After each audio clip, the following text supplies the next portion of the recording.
That just goes back to my point of like, you need to help. We got to stop some of this stuff.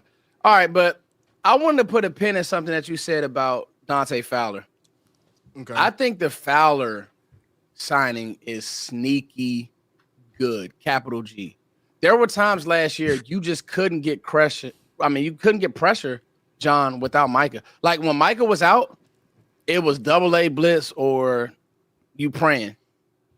With this secondary, I think that Fowler will help this secondary line. What do y'all say to that, gentlemen? Jack Sanborn or Dante Fowler, those going to be one of the top two acquisitions this offseason. If they leave everything as is, which y'all better not, because I'm going to have egg on my face if y'all do.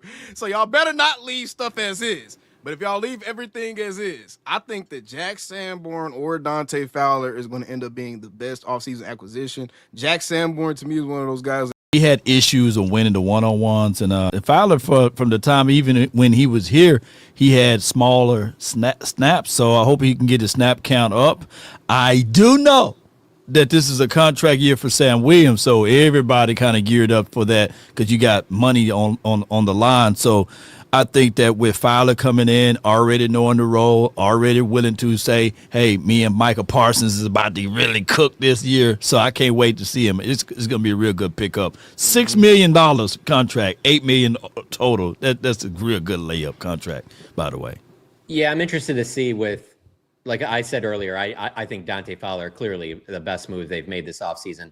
With Sanborn, I'm interested to see how they use him because – so we've had conference calls this week with most of the players they've signed. Mm-hmm. So he has experience in all the linebacker spots in Eberflus's defense. So that's obviously really valuable. He's a freight train forward, Law. Mm-hmm. The two that actually going to be interesting, and we can revisit is where does Luafau is like that's really the battle that we may have, and I think Murray is just security in a Band-Aid till Overshown gets back.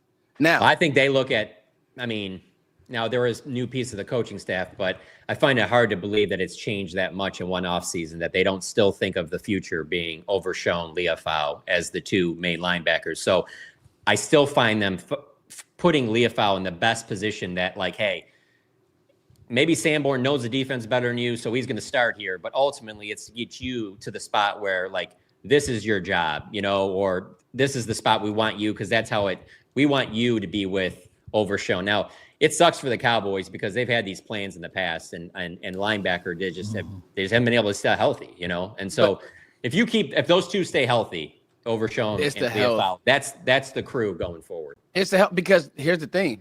You got to think, who was he playing for? Brandon Staley. Brandon Staley, the defensive coordinator, great. The head coach, kind of erratic. I mean, Derwin James has spoken on. They had no plan on that defense. Right.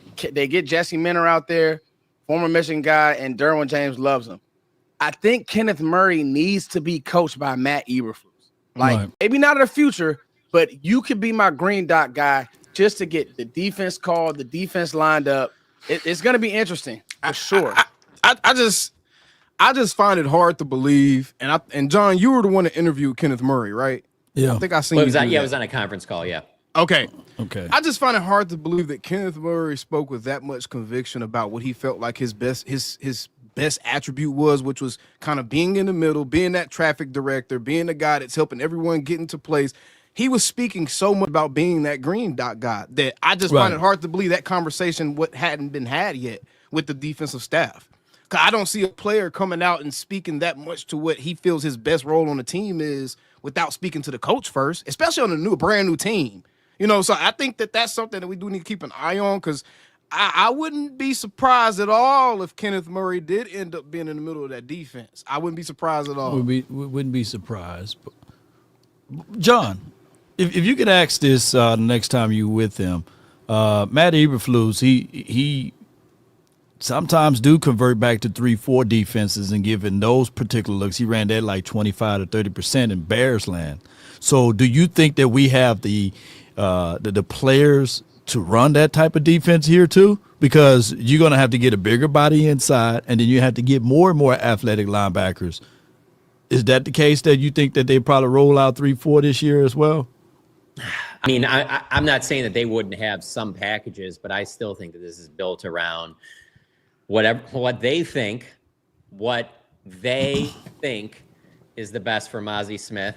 I still think fits in the 4-3 better than a 3-4, and I don't think that they're ready to move on from him, because if they were, they would have, like I said in the previous show, they would have went after someone like Apuna Ford and made somewhat of an investment there, and they haven't done that.